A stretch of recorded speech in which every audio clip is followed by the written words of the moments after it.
What's going on, everybody? Welcome back to Tunnel Vision Racing. I'm Johnny Rex, and this is episode 2 of the K24 Project CRX. Today we're going to be working on the engine bay and removing the engine and transmission and everything else inside the engine bay. So not too much talking today, just going to get started on it and get back with you. Let's get started.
Quick update, CRX motor is out, but there's still a lot more stuff I have to remove from this engine bay before I get it pressure washed and cleaned. So I'll be doing that. Let's get into it.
Alright guys, quick update. Got the engine bay pressure washed and cleaned, and now it's time to drill out this passenger side bracket mount.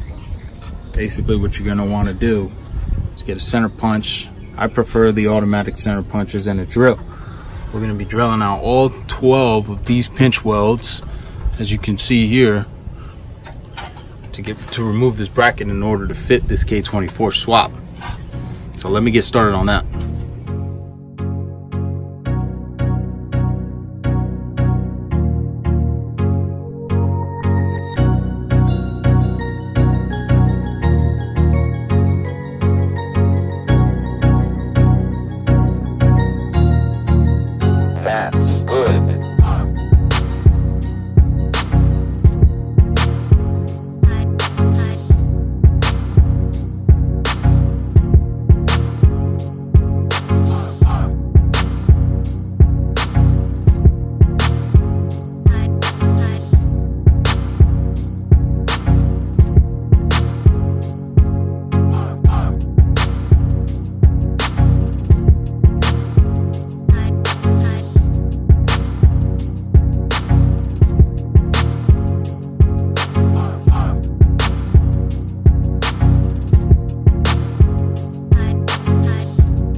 Alright, I got the mount drilled out.